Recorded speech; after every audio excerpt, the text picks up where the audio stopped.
నమస్తే welcome to ABK news bulletin లో ముందుగా హెడ్లైన్ చూద్దాం.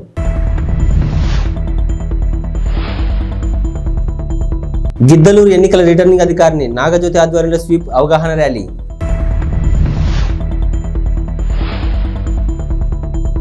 ఇంటర్ ఫలితాల్లో రాయవరం విజ్ఞాన్ జూనియర్ కాలేజీ విద్యార్థుల విజయకేతనం.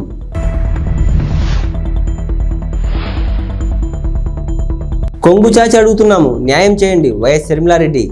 ప్రకాశం జిల్లా ఎన్నికల రిటర్నింగ్ అధికారి ఆదేశాల మేరకు ఓటు హక్కును వినియోగించుకోవాలని కోరుతూ గిద్దలూరు ఎన్నికల రిటర్నింగ్ అధికారిని నాగజ్యోతి ఆధ్వర్యంలో స్వీప్ అవగాహన ర్యాలీ నిర్వహించారు. అనంతరం జెండా ఊపి ప్రారంభించారు. ఈ సందర్భంగా ఎన్నికల రిటర్నింగ్ అధికారిని నాగజ్యోతి మాట్లాడుతూ స్వీప్ ముఖ్య ఉద్దేశం ఓటు హక్కు వినియోగిద్దాం, ప్రజాస్వామ్యాన్ని గెలిపిద్దాం అనే నినాదంతో 18 సంవత్సరాలు నిండిన ప్రతి ఒక్క యువతీ యువకులు ఓటు హక్కు నమోదు చేసుకోవడమే ముఖ్య ఉద్దేశమన్నారు.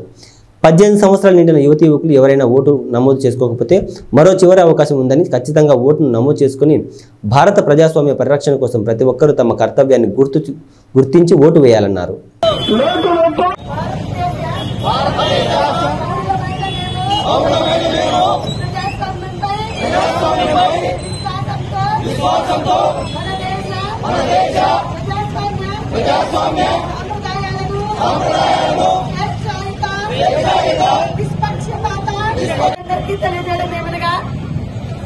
మరి ఈ స్వీప్ కార్యక్రమం యొక్క ముఖ్య ఉద్దేశం ఏంటంటే,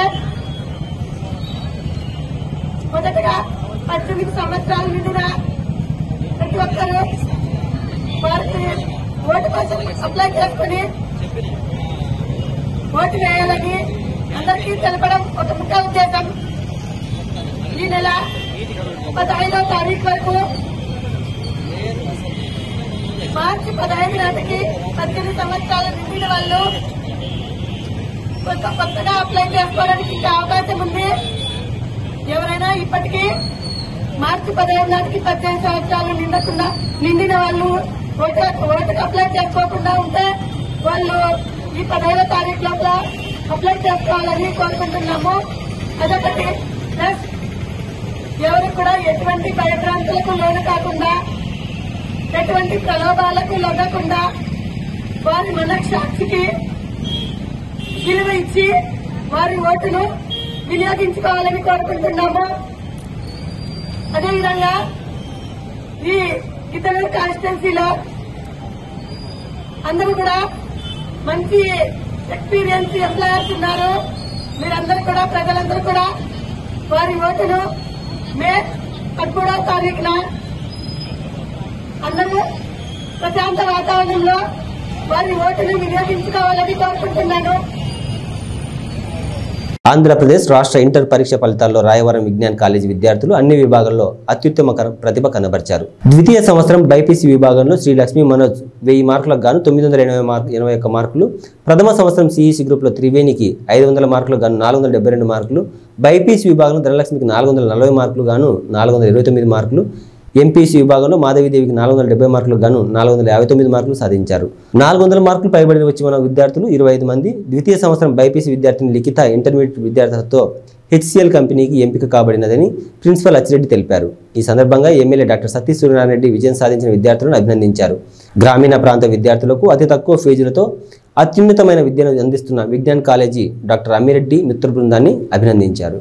కొంగు చాపి అడుగుతున్నాం, మీ ఆడబిడ్డలను అడుగుతున్నాం, మాకు న్యాయం చేయండి అంటూ ఓవైపు రాజశేఖర రెడ్డి బిడ్డ నిలబడింది. రాజశేఖర రెడ్డి తమ్ముడు వివేకానంద హత్య చేయించిన అవినాష్ రెడ్డి ఇంకోవైపు నిలబడ్డాడు. మీకు ఎంపీగా రాజశేఖర రెడ్డి బిడ్డ కావాలా, అవినాష్ రెడ్డి కావాలా తేల్చుకోండి అని పిసిసి అధ్యక్షురాలు, కడప ఎంపీ అభ్యర్థి వైఎస్ షర్మిల పులివెందుల నియోజకవర్గ ప్రజలను కోరారు. ఓవైపు న్యాయం ధర్మం, ఇంకోవైపు అధికారం డబ్బు ఉన్నాయన్నారు. కడప నుంచి ఎంపీ అభ్యర్థిగా పోటీ చేస్తున్న షర్మిల న్యాయయాత్ర పేరిట ఎన్నికల ప్రచారానికి శ్రీకారం చుట్టిన విషయం తెలిసిందే. ఇందులో భాగంగా సొంతగడ్డ పులివెందుల నియోజకవర్గం పరిధిలోని వేంపల్లె, వేముల లింగాల, సింహాద్రిపురం, పులివెందుల్లో ఆమె బస్సు యాత్ర నిర్వహించారు. ఈ సందర్భంగా పులివెందుల్లో ఆమె మాట్లాడుతూ తీవ్ర భావోద్వేగానికి గురయ్యారు. పులివెందులలోని వెంకటేశ్వర స్వామి టెంపుల్ వద్ద బహిరంగ సభకు మేము వస్తున్నామని చెప్పి లైట్లు తీసేశారట. లైట్లు లేవంటే జగన్ ఫెయిల్ అయినట్లే, లైట్లు కావాలని తీసేశారు అంటే అవినాష్కు భయం పట్టుకున్నట్లు అని వ్యాఖ్యానించారు. కొంగు చాచి అడుగుతున్నాం,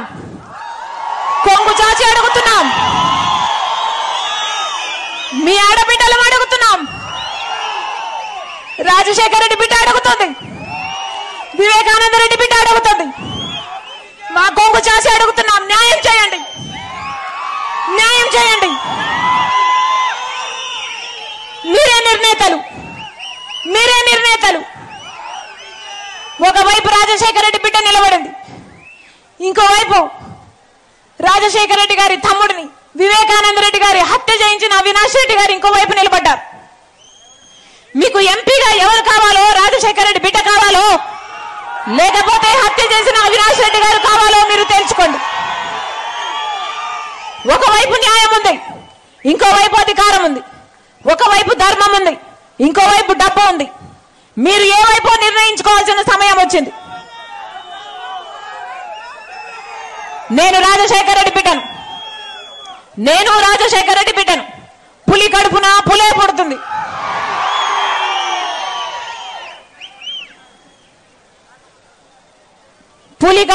పులే పుడుతుంది. ఈ రాజశేఖర రెడ్డి బిడ్డ ఎవ్వరికి భయపడేది కాదు. అలాగే అన్యాయం జరుగుతుంటే సహించేది కూడా కాదు.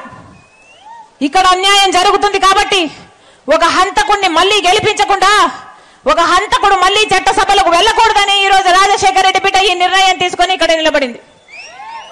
మీ రాజశేఖర రెడ్డి బిడ్డను గెలిపిస్తారో ఓడిస్తారో మీరే నిర్ణేతలు.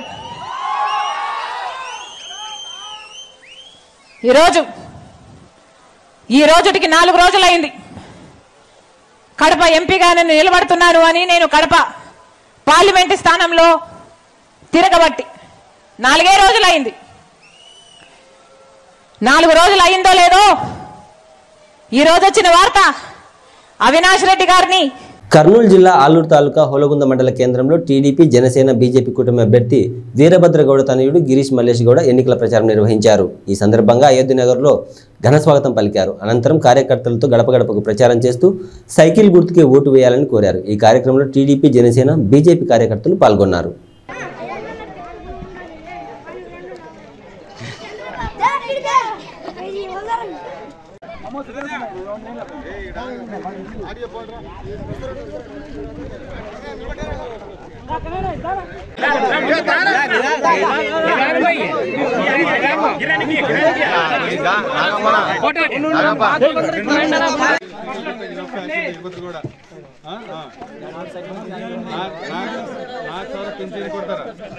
పింఛన్ ಕೊಡ್ತಾರ ರೈತರಿಗೆ 20,000 ರೂಪಾಯಿ ಕೊಡ್ತಾರ 3 ಫ್ರೀ ಕೊಡ್ತಾರೆ ಸೈಕಲ್ ಗುರ್ತು ಮಂಡಲ ನಮ್ದು ಕೂಡ ಎಲ್ಲ ಮಂಡಲ ಎಮ್ಮೆಲ್ಲೆ ನಮ್ಮ ಮಂಡಲದವ್ರಿಗೆ ಅವಕಾಶ ಕೊಡ್ತಾರೆ. ಹಂಗಂತೇಳಿ ನಾವೇನು ಇನ್ಚಾರ್ಜ್ ಆಗಿದ್ದು ಮಾಡಿ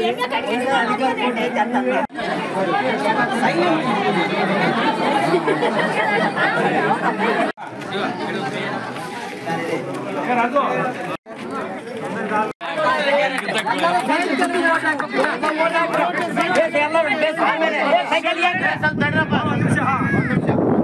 ಬಾಬು ಶಿವರೆಡ್ಡಿ ಭವಿಷ್ಯತ್ ಗ್ಯಾರಂಟಿ ಕೇಳಾಗ ನಮ್ಮ ಚಂದ್ರಬಾಬು ನಾಯ್ಡು ಸೂಪರ್ 6 ಅಂಬದು ಇಟ್ಟಾರಕ್ಕ.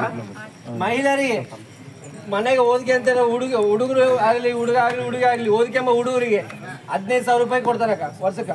ಇಷ್ಟು ಮುಂಚೆ ಜಗನ್ಮೋಹನ್ ರೆಡ್ಡಿ ಇವಾಗ ಅಮ್ಮ ಒಡಿ ಅಂತೇಳಿ ಒಬ್ಬರಿಗೆ ಕೊಡ್ತಾನ, ಅದು ಕೂಡ ಇವಾಗ 13,000 ಏನೋ ಕೊಡ್ತದನ, ಕೊಡವಲ್ಲ ಫುಲ್ಲು. ಚಂದ್ರಬಾಬು ನಾಯ್ಡು ಬಂದ ಮೇಲೆ 15,000 ಮನೆಗೆ ಎಷ್ಟು ಮಂದಿ ಹುಡುಗರು ಇದ್ರೆ ಆ ಮಂದಿಗೆ 15,000 ಕೊಡ್ತಾನಕ್ಕ. ఆడబిడ్డ నిధి కింద కొంచెం ఆడబిడ్డ నిధి కింద 18 సంవత్సరాల నుండి 55 సంవత్సరాలు ఉన్నంత వరకు ఉన్న వాళ్ళకి నెలకు 1,500 రూపాయలు ఇస్తాడక్క. తర్వాత దీపం పథకం కింద మనం ఇంతకుముందు గ్యాస్ స్టవ్ ఒక సిలిండర్ ఇస్తుంటివి, ఈ ప్రభుత్వం ఇవ్వలేదు. మేము మా చంద్రబాబు నాయుడు ప్రభుత్వం పోయిన తర్వాత ఈ ప్రభుత్వం ఇవ్వలేదు. గ్యాస్ పథకం కింద మనం అప్పుడు ఒక సిలిండర్ ఒక స్టవ్ ఇస్తుంటివి. అదే మళ్ళీ దీపం పథకం తెచ్చి సంవత్సరానికి 3 గ్యాస్ సిలిండర్లు ఉచితంగా ఇస్తున్నాడు మా చంద్రబాబు నాయుడు. తర్వాత మహిళలకు అక్క నేను చెప్పేది మహిళలకి జిల్లాలో ఎక్కడ తిరిగినా ఉచితంగా బస్సు ప్రయాణం. ఏమక్క రైతులకి ఇక్కడ ఉన్నటువంటి రైతులకి ఆర్థిక సాయం రైతు భరోసా కింద సంవత్సరానికి 20,000 రూపాయలు ఆర్థిక సాయం చేస్తున్నాడు అక్క. ఇవన్నీ బాబు ష్యూరిటీ భవిష్యత్ గ్యారంటీ కింద. తర్వాత యువతకు మన ఉన్న యువత జగన్మోహన్ రెడ్డి ప్రభుత్వం వచ్చిన తర్వాత మన యువతకు ఉద్యోగాలు లేక ఎంత నష్టపోతున్నారో మనం చూస్తున్నాం. ఏమన్నా ఇక్కడ ఉన్నటువంటి యువత ఎవరైనా కానీ 20 లక్షల ఉద్యోగాలు చంద్రబాబు నాయుడు ప్రకటించినాడన్నా. ఉద్యోగాలు రాని వాళ్ళకి నిరుద్యోగ వృత్తి కింద 3,000 రూపాయలు కూడా మా చంద్రబాబు నాయుడు ఘనత ఇస్తున్నాడన్నా. ఈ ఘనత చంద్రబాబు నాయుడుకి దక్కుంది. గతంలో చంద్రబాబు నాయుడు ఉన్నప్పుడే ఈ ఆలూరు తాలూకా అభివృద్ధి చెందింది. రాబోయే ప్రభుత్వం 30 రోజుల్లో చంద్రబాబు నాయుడు ప్రభుత్వమే రాబోతుంది. మీరు దయచేసి ఈ 5 సంవత్సరాలు ఎవరికైతే ఓటేసి మోసపోయారో ఈసారి సైకిల్కి ఓటేసి గెలిపించండి. తెలుగుదేశం పార్టీ అభ్యర్థిగా ఒళ్ళుగుంద మండలం వాసునిగా వీరభద్ర కూడా నిలబడినాడు. ఒకటి గురువ మా నాగరాజని నిలబడినాడు ఎంపీకి, ఒకటి ఎంపీకి, ఒకటి ఎమ్మెల్యేకి. 2 సైకిల్ ఓటేసి గెలిపించండాక మీ పనులు ఏమున్నా చేస్తామక. రైల్వే శాఖ మాజీ కేంద్ర సహాయ మంత్రి కోట్ల సూర్యప్రకాష్ రెడ్డి వైసీపీ నాయకులకు వార్నింగ్ ఇచ్చారు. ఆర్థిక శాఖ మంత్రి బుగ్గన అనుచరుడు డోన్ మండలం కమలాపురం సర్పంచ్ అర్జున్ రెడ్డి తన అనుచరులతో కలిసి కోట్ల సూర్యప్రకాష్ రెడ్డి సమక్షంలో తెలుగుదేశం పార్టీ కండువా కప్పుకున్నారు. ఈ నేపథ్యంలో భారీ ఎత్తున ర్యాలీ నిర్వహించారు. ఈ సందర్భంగా మాట్లాడుతూ అర్జున్ రెడ్డికి అలాగే ఆయన అనుచరులకు తన కుటుంబం అండగా ఉంటుందని హామీ ఇచ్చారు. వైసీపీ నాయకుల కేసులకు భయపడమని ఆయన హెచ్చరించారు. డోన్ నియోజకవర్గంలో తాగునీటి సమస్య అధికంగా ఉందని, తాము అధికారంలోకి వచ్చిన వెంటనే తాగునీటి సమస్యను తీరుస్తామని హామీ ఇచ్చారు. కుటుంబాలు కూడా అదే మంచి కుటుంబాలు. కొన్ని కారణాల వల్ల రాష్ట్రం విడిపోయినాక మేము కర్నూలు పోయినా కాబట్టి ఇక్కడ కొన్ని ఇబ్బందులు వచ్చాయి. దాన్ని దృష్టి పెట్టుకొని మన కర్నూలులో నేను ఎంపీగా 3 సార్లు పోటీ చేశాను. ఈసారి కుటుంబాలకు ఇచ్చాను. నేను ఏ కులానికి వ్యతిరేకం కాదు. చంద్రబాబు నాయుడు పిలిపించి మీరు జోన్లో పోటీ చేయండి, జోన్లో పరిస్థితి బాగాలేదు అంటే ఇంతవరకు వచ్చాను. ఈరోజు జోన్లో బ్రహ్మాండమైన రెస్పాన్స్ వస్తుంది. గతంలో మేము చేశాం. గతంలో మా నాన్నగారు ఎమ్మెల్యే చేశారు, నా భార్య చేసింది, నేను కూడా ఎంపీ చేశాను. కాబట్టి అన్ని గ్రామాలకు సంబంధం ఉన్నాయి. చాలా మంది సంతోషపడతారు. మళ్ళీ మా సొంత ఇంట్లో మేము పోయినట్టు ఫీల్ అవుతారు అన్ని కులాలు కూడా. కాబట్టి తప్పకుండా అర్జున్ రెడ్డి మీరు స్వాగతం పలుకుతున్నాం. అర్జున్ రెడ్డి వాళ్ళ 19 తొలి వాళ్ళు మన గ్రామస్తులంతా కూడా స్వాగత పలికి అర్జున్ రెడ్డి గారు స్వయంగా చెప్పారు అక్కడ మాకు నష్టపోయే మర్యాద. కానీ ఏనాడు కూడా ప్రకాష్ రెడ్డి తెలుగుదేశం రెడ్డి నష్టపోయేది ఎవరు చెప్పట్లేదు, ఎవరు చెప్పట్లేదు మహిళలు. కానీ ఇక్కడ లారీ ట్రాన్స్పోర్టర్స్ కానివ్వండి, మార్కెట్ కానివ్వండి, రకరకాల ఇబ్బందులు పెడతారు. పోలీసులు పెట్టుకొని వాళ్ళ పేరు పెట్టి భయపెడుతుంది. వాస్తవమే. మళ్ళీ ఏం చేస్తుంటే ఎలక్షన్ కమిషన్ ఏం చేస్తుంది, పోలీసులు ఏం చేస్తారు. పోలీసులు తొత్తులేడు. నేను కూడా పోలీసులకి మరొకసారి వార్నింగ్ ఇస్తున్నా. మీ కాలం దగ్గరికి అయింది. వచ్చేది తెలుగుదేశం పార్టీ కాబట్టి దయచేసి మీరు పార్షల్ లేకుండా వర్షంగా ఉంటే బాగుంటుంది. లేకపోతే సైన్ గురించి తెలిసి వస్తుంది. తప్పకుండా అర్జున్ రెడ్డి మా సహకారం ఉంటాయి.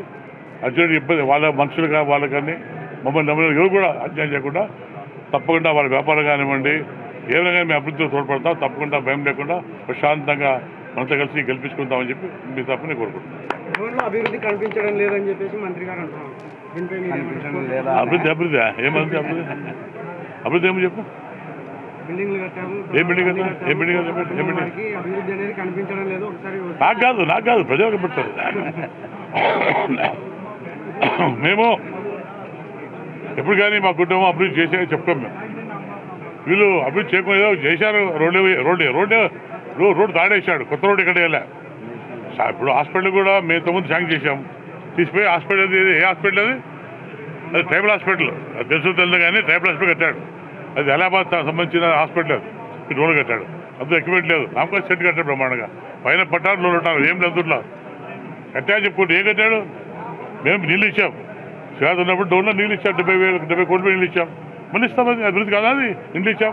ఈరోజు నేషనల్ హైవే పక్కన ఇల్లది ఖాళీ మొత్తం డెవలప్ అయింది. ఇక్కడ ఈ ఖాళీ ఆయన కప్పట్లేదు అడుగుతున్నా. ఆయన కప్పట్లేదా? మొన్న వచ్చి మేమేసి రోడ్డు కదా రోడ్ వేసి బిల్డింగ్ కడితే అభివృద్ధి. అది అభివృద్ధి ఉంటే గ్రామాలకు వెళ్దాం. నువ్వు వెళ్ళు గ్రామాలకు. ఆయన చెప్పాడు నేను చేసి కానీ చూస్తాను పోదాం అన్నాడు. మాకు వేసుకునే అవసరం లేదు. మాకు గుర్రబండు ఎద్దుబండు సార్ పోస్తాం. మేము కూడా వస్తాం. మేము రైతులమే. తర్వాత రాజకీయం వచ్చాం. ఆయన రైతు కాదు, రాజకీయ నాయకుడు కాదు. ఆయన వ్యాపారస్తుడు. అది ఎంత వ్యాపారస్తు బుద్ధి ఉంటుంది. ఇప్పుడు ఆయనకుగా ఏదో అభివృద్ధి ప్రజలు చెప్పాలి. అభివృద్ధి ప్రజలు ఓపెన్గా ఓటేస్తారు. ఇంత డబ్బులు ఇచ్చి కొనుక్కే పని లేదు. నేను అడుగుతాను డబ్బు చేసింటే నువ్వు డబ్బులు ఎందుకు పంచుతావు? నీ పేరు పోతావు. అంత అన్ని కూడా పోతారు. అది 1 గంట పోతారు. అది అంతా తెలిసిపోయింది. అభివృద్ధి 0. గెలిచేది మేమే. తెలుగుదేశం పార్టీ గెలుస్తుంది. అప్పుడు అభివృద్ధి చూపిస్తాం. మళ్ళీ మేము ఆయనకు చూపిస్తాం. అభివృద్ధి చూపిస్తాం. మేము రాష్ట్ర ప్రజల శ్రేయస్సే తన శ్రేయస్సు అనుకుంటూ రాష్ట్ర ప్రజల కోసం ఎన్నో అనేక రకమైన సంక్షేమ పథకాలు ప్రవేశపెట్టిన ఘనత జగన్మోహన్ రెడ్డికే దక్కుతుందని పశ్చిమ నియోజకవర్గ ఎమ్మెల్యే అభ్యర్థి అడారి ఆనంద్ కుమార్ అన్నారు. 92వ వార్డు వెంకటాపురంలో ఎన్నికల ప్రచారంలో భాగంగా జీవీఎంసీ కోఆప్షన్ సభ్యులు బెహ్రా భాస్కర్ రావు పశ్చిమ నియోజకవర్గం ఎమ్మెల్యే అభ్యర్థి అడారి ఆనంద్ కుమార్ కలిసి పలు ప్రాంతాల్లో పర్యటించారు. అనంతరం ప్రతి ఇంటికి వెళ్లి జగన్మోహన్ రెడ్డి చేస్తున్న సంక్షేమ అభివృద్ధి పథకాలు ప్రజలకు వివరించారు. ఫ్యాను గుర్తుపై ఓట్లు వేసి గెలిపించాలని అభ్యర్థించారు. అనంతరం రోడ్ షోలో ఆనంద్ కుమార్కు అడుగడుగున ప్రజలు భ్రమరథం పట్టారు. పూలమాలలు, మహిళలు మంగళహారతులతో స్వాగతం పలికారు. ఈ కార్యక్రమంలో అభిమానులు, కార్యకర్తలు పాల్గొన్నారు. అయితే నా తాలూకా ఆలోచన ఏంటంటే కంపెనీ ద్వారా యుద్ధం చేసి కంపెనీ మూసేస్తే అన్ఎంప్లాయ్మెంట్ వచ్చేస్తుందేమో అన్న భయం కొద్దీ మనకేం కావాలో కంపెనీని కోరుకుందాం అని చెప్పేసి మిమ్మల్ని శాంతింప చేయడానికి ప్రయత్నం చేశాను. అదొకటే నేను చేసిన తప్పు. మీరు ఆవేశంలో ఉన్నారు, నా మాట వినలేదు. ఆవేశంలో ఉండి నా మాట వినకపోయి ధర్నా అయింది, కేసులు పెట్టారు.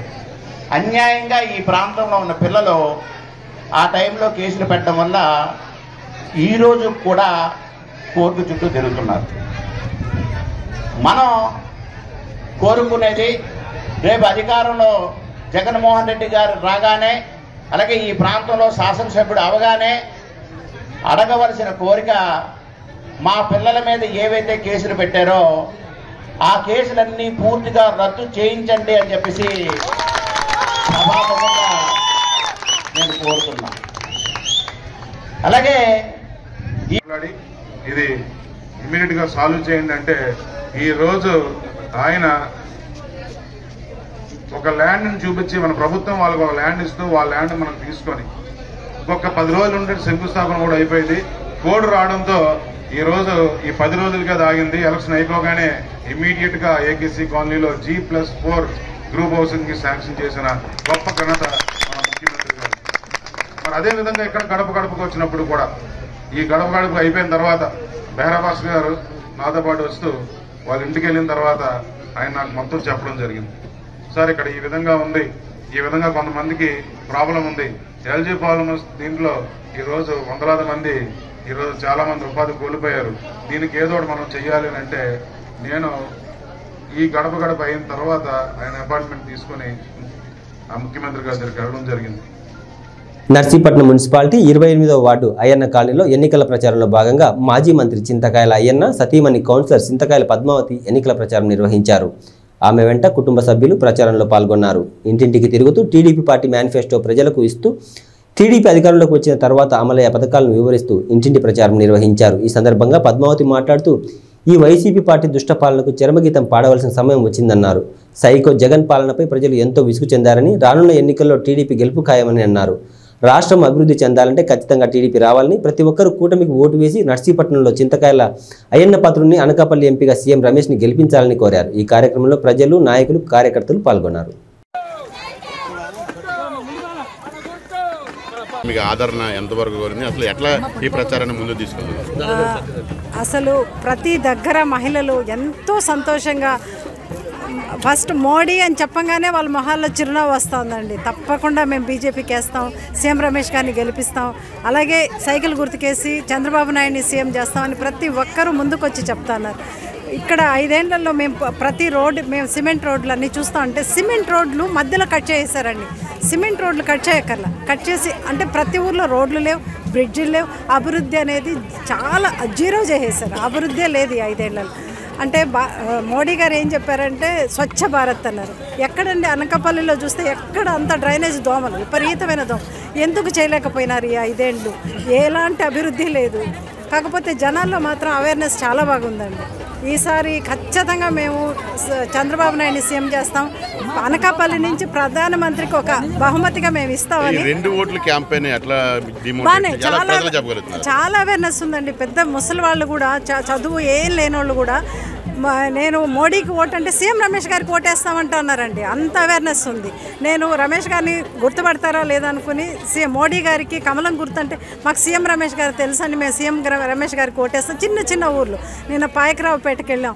అందులో ఒక ముసలాం వచ్చింది మా దగ్గరకు వచ్చి, చంద్రబాబు నాయుడిని జైల్లో పెట్టారు అని ఎంత బాధతో ఏడుస్తూ చెప్తుందంటే అట్లాంటి వాడిని మేము ఊరికే వదిలిపెట్టాము అని కసిగా ఉన్నారండి. అంటే ఏ తప్పు చేయకుండా బాబు గారిని తీసుకెళ్లి జైల్లో పెట్టారు అనేది జనాల్లో చాలా ఉందండి, అవేర్నెస్ ఉంది. మనమేం ప్రత్యేకంగా ఇది కొత్తగా మన 2 గుర్తులు అని కన్ఫ్యూజన్ కూడా లేదండి, జనాల్లో చాలా క్లియర్గా ఉన్నారు అందరూ. మళ్ళీ యూత్ కూడా చాలా, అంటే యూత్లో ఇక్కడ మెయిన్గా అనకాపల్లిలో యూత్కి జాబ్స్ లేవు. యూత్ అందరూ కూడా ఎక్కడికి పోయినా ఫస్ట్ ఓటు మాకు మోడీకి సైకిల్కు వేస్తాము అని చెప్పి అందరూ చెప్తా ఉన్నారండి. ధర్మాన ప్రసాదరావు నాయకత్వంలో ఆయన నివాసం వద్ద పలువురు వైఎస్ఆర్సీపీ పార్టీలో చేరారు. దాదాపు 150 మంది కుటుంబాలు కండువా కప్పుకొని పార్టీలో చేరారు. ఈ సందర్భంగా మాట్లాడుతూ రాజధాని విశాఖపట్నం రాబోతుందని, జగన్మోహన్ రెడ్డి మరలా ముఖ్యమంత్రి అయితే అందరికీ మంచి జరుగుతుందని అన్నారు. ఈ కార్యక్రమంలో నాయకులు, కార్యకర్తలు పాల్గొన్నారు. వైఎస్ఆర్ కాంగ్రెస్ పార్టీని ఎంచుకోవడం ముఖ్యంగా యువకులైనటువంటి వాళ్ళు సరైన నిర్ణయం చేశారని మహేంద్రని, ఆయన స్నేహితుల్ని నేను అభినందిస్తూ ఉన్నాను. ఊరకనే టీవీల్లో ఏ పార్టీకి ఆ పార్టీ చేసుకునేటువంటి ప్రచారాల కంటే, బూటకపు మాటల కంటే కళ్ళెదురుగా కనిపిస్తున్నటువంటి అభివృద్ధో, అమలు చేసే కార్యక్రమాలు, విధాన నిర్ణయాలు, సమాజంలో మార్పులు తెచ్చి ప్రజల తాలూకా స్థితిగతులు పెంచాలనేటువంటి ప్రయత్నం చేస్తున్నటువంటి పార్టీ ప్రభుత్వాల్ని నిలబెట్టాలి అనేటువంటి ఆలోచన యువకులు ముఖ్యంగా కలిగి ఉండాలి. ఎందుచేతనంటే ప్రజాస్వామ్య దేశాల్లో ప్రజల తాలూకా ప్రమాణాలు, జీవన ప్రమాణాలు, వాళ్ళ భవిష్యత్ అంతా పాలించేటువంటి రాజకీయ పార్టీల చేతుల్లోనే ఉంటుంది. ఎవరికో ఒకరికి ఇచ్చేసి అన్నీ బాగుపడాలంటే బాగుపడదు. మీరు ముఖ్యంగా యువకులు తెలుసుకోవాల్సింది ఆ ప్రభుత్వపు నిర్ణయాలతోటి మన తాలూకు జీవితాలు మెరుగుపడడమా, తరిగిపోవడమా, దివాలా తీయడం అన్నది ఉంటుంది. చంద్రబాబు గారు ఏంటి ఇప్పుడు మీరు చెప్పండి, చంద్రబాబు ఎక్కడ నివాసం ఉంటున్నాడు? ఇక్కడికి వచ్చిన పిల్లలందరూ మీరు గమనించారా? ఎక్కడ ఉంటాడో ఈ కుర్రాలు చెప్పాలి నాకు. ఇలా అమరావతి అనే పేరుతో రియల్ ఎస్టేట్ వ్యాపారం చేస్తాడు. దానికి గాను ముఖ్యమంత్రి ఇక్కడ అవ్వాలి. అతను వస్తే విశాఖపట్నం రావాల్సినటువంటి ఎగ్జిక్యూటివ్ క్యాపిటల్ని ఎత్తేసి అమరావతిలో పెట్టి 50,000 ఎకరాలు అమ్ముతాడు 5 సంవత్సరాలు. అది కానీ అతని కుటుంబం మాత్రం ఇక్కడ రాడు. ఇక్కడ వేడిగా ఉంటుంది, ధూళి పడిపోతుంది, ఎండ ఎక్కువ ఉంటుంది. అక్కడ హాయిగా చల్లగా ఉంటుంది. హైదరాబాద్లో ఉంటాడు. అతను మనకు ముఖ్యమంత్రి. మన పిల్లలేమో ఎగిరి గెంతేసేసి సైకిలో అంటే ఏమిటంటున్నారు? నాలెడ్జ్ ఉందా? ఫస్ట్ అతన్ని అడగాలి మీరు. ఎవరైనా ఎక్కడ ఉంటాడు ముఖ్యమంత్రి అని, ఎక్కడ ఉండాలి ముఖ్యమంత్రి? అంత ఘోరం అన్నమాట. అసలు తెలుగుదేశం తాలూగా నిర్ణయం ఏంటినైనా చెప్పమను. విశాఖపట్నంలో క్యాపిటల్ పెట్టడానికి, ఎగ్జిక్యూటివ్ క్యాపిటల్, కార్యనిర్వాహక రాజధానిని పెట్టడానికి ఈ జిల్లాలో ఉండేటువంటి అచ్చెన్నాయుడు, రామ్మోహన్ నాయుడు, కోన రవికుమారో ఇంకొకరో తెలుగుదేశం అభ్యర్థులు, మీ అభిప్రాయం ఏంటి చెప్పండి. అసలు విశాఖపట్నంలో పెట్టడానికి మీరు అనుకూలరా, పెట్టొద్దని అంటారా? చెప్పండి, మీరేం చెప్తారో చెప్పండి జనంకి. ఓటేమని అంటున్నారు కదా, ఓటేసే ముందు మీరు చెప్పండి, విశాఖపట్నంలో ఇది పెట్టడం మీరు అనుకూలమా, ఎత్తేస్తారా? ఇక్కడిది మన గవర్నమెంట్ వస్తే, మీ అందరూ సమర్థించినటువంటి వైఎస్ఆర్ కాంగ్రెస్ పార్టీ వస్తే మన విశాఖపట్నంలోనే క్యాపిటల్ని, రాజధానిని పెట్టించడం జరుగుతుందని ముఖ్యమంత్రి గారు చెప్పారు. ఇది మీరు ఇంటింట ప్రచారం చేయండి. వాళ్ళు చెప్పరు. ఆ ముఖ్యమంత్రి గారు ఎవరు? పాత ముఖ్యమంత్రి గారు, వైఎస్ఆర్ తెలుగుదేశం పార్టీ అధ్యక్షులు చంద్రబాబు గారి రియల్ ఎస్టేట్ వ్యాపారానికి సపోర్ట్ చేస్తారు. ఈ జిల్లాలో పోటీ చేస్తూ ఈ జిల్లా ప్రజల తాలూకు అవసరాలకి, వాళ్ళ ఉన్నతికి పనిచేయ. రాజధాని అంటే ఏంటి? రాజధాని అంటే ఏమనుకుంటున్నారు? అక్కడ రాజధాని వస్తే మనం ఉదయాన్నే బ్రేక్ఫాస్ట్ చేసేసి రాజధానికి వెళ్ళి పని చూసుకొని రాత్రి ఇంటికి భోజనానికి వచ్చేవచ్చు. మన తండ్రులు, తాతలు ఎక్కడికి వెళ్ళేవాళ్ళు తెలుసా? చెన్నై వెళ్ళేవాళ్ళు. ఆ రోజుల్లో 2.5 రోజులు 3 రోజులు ట్రైన్లో ఉండేవాళ్ళు మన తాతలు. 75 సంవత్సరాలు ఉన్నారు అక్కడ. మనం అయిపోయింది. 3 సంవత్సరాలు కర్నూలు వెళ్ళాం, తాతలు తండ్రులు వెళ్ళారు. ఆ తర్వాత హైదరాబాద్ మార్చారు. హైదరాబాద్లో 65 సంవత్సరాలు ఉన్నాం, మనము తండ్రులు వెళ్ళారు. ఈవేళ రాష్ట్ర విభజనలో అవకాశం వచ్చింది. మిగిలినటువంటి ఒకే ఒక సమగ్రమైన పట్టణం, పెద్ద పట్టణం, అన్ని అర్హతలు ఉన్నటువంటి పట్టణం, కేంద్రం నియమించినటువంటి కమిటీ కూడా చెప్పినటువంటి పట్టణం విశాఖపట్నం. దాన్ని క్యాపిటల్గా పెట్టమంటే పెట్టకుండా ఇతనేమో వ్యాపారం చేయడానికి కోసమని రాజధానిని ఏర్పాటు చేస్తాడు, ప్రజలకు సంబంధం లేకుండా. అతను మనకి కాబోతున్నటువంటి ముఖ్యమంత్రి అని అతను చెప్తాడు. ఎందుకు వేయాలి మనం? విశాఖపట్నం క్యాపిటల్ వస్తే దేశ విదేశాల నుంచి పెట్టుబడి అంతా ఇక్కడికి వస్తుంది. విశాఖపట్నం చుట్టూన జిల్లాల్లో పెట్టుబడి అంతా వస్తుంది. పరిశ్రమలు వస్తాయి, సంస్థలు వస్తాయి, ఐటీ వస్తుంది. మన పిల్లలందరూ ఉద్యోగులు ఇక్కడే చేస్తారు. ఎక్కడో ఇంటర్మీడియట్ చదువుకున్న పిల్లడు మన జిల్లా నుంచి వెళ్ళిపోతాడు పాపం. ఆ తల్లి తండ్రి ఆ పిల్లడు ఎదిగొస్తే మాకు కాలొంగిన రోజున, కన్ను కనిపించని రోజున, చేతులు సాగని రోజున ఈ పిల్లడు మాకు ఆదుకుంటాడంటే ఏముంది ఇక్కడ? ఏముండదు కనుక ఇంటర్మీడియట్ అయిన తర్వాత చిన్న బ్యాగ్ తగిలించుకొని ఇలా కనిపించినటువంటి సుదూర ప్రాంతాలకు వెళ్ళిపోయి మురికి గట్ల మీద, చెరువు గట్ల మీద, దోమల మధ్యన, అనారోగ్యం మధ్యన చాలీ చాలని ఫుడ్తో కూలి చేసుకుంటూ బ్రతికినటువంటి పిల్లలే కదా మన జిల్లా వాళ్ళు. ఎన్నాళ్ళు ఈ బాధలు? ఎందుకు పడాలి ఈ బాధలు? ఎవరి నిర్వాహకం వాళ్ళు పడుతున్న ఈ బాధలు? ఈవేళకైనా మార్పు తెచ్చుకోవడానికి మనం ప్రయత్నం చేయకపోతే ఎలాగ? మార్పు రావాలంటే ఏం చేయాలి? ఓటు అనేటువంటి దానితో మార్పు తేగలం. నిన్న జగన్మోహన్ రెడ్డి ఓటు వేయడం వల్ల ఏం జరిగింది? ఉద్దానంలో మంచినీటి ప్రాజెక్ట్ వచ్చింది. కిడ్నీ వ్యాధులతో చనిపోతున్న వాళ్ళకి పరిష్కారం లభించింది. పలాసలో హాస్పిటల్ వచ్చింది, వైద్యం చేయించుకోవడానికి అవకాశం వచ్చింది. మూలపేటలో సీపోర్ట్ వచ్చింది. ప్రపంచంతో శ్రీకాకుళం మరొక 6 మాసాల్లో కనెక్ట్ అయిపోతుంది. 4,000 కోట్ల రూపాయలు పెట్టుబడి పెట్టి పని జరుగుతుంది. మనం శ్రీకాకుళంలో ఏమొచ్చినాయి చూడండి. 900 బెడ్ల హాస్పిటల్ పూర్తయి రెడీ అయింది. రేపేమోట కలెక్టరేట్ ఇనాగ్రేషన్కి సిద్ధంగా ఉంది. ఏమి చేయలేదని ప్రతి ఊరా స్కూల్ డెవలప్ అయింది, ప్రతి దగ్గర హై స్కూల్ డెవలప్ అయింది. అందులో ఉండేటువంటి ఫర్నిచర్ని, డిజిటల్ బోర్డుల్ని, టాయిలెట్లని, అవసరమైనటువంటి పిల్లలకు కంప్యూటర్ని, వారికి బట్టలు, భోజనం, పెంచినటువంటి తల్లికి భారం అవుతుందేమో, కూలికి పంపించేస్తుందేమో అని చెప్పి ఆమె అకౌంట్లో డబ్బు వేసి ఎందుకోసం? ఆ పిల్లడు చదివితే, ప్రయోజకుడైతే ఆ కుటుంబం జీవన ప్రమాణాలు. ఇవి బులెటిన్ విశేషాలు. మరో బులెటిన్లో మళ్ళీ కలుద్దాం. అంతవరకు సెలవు. నమస్తే.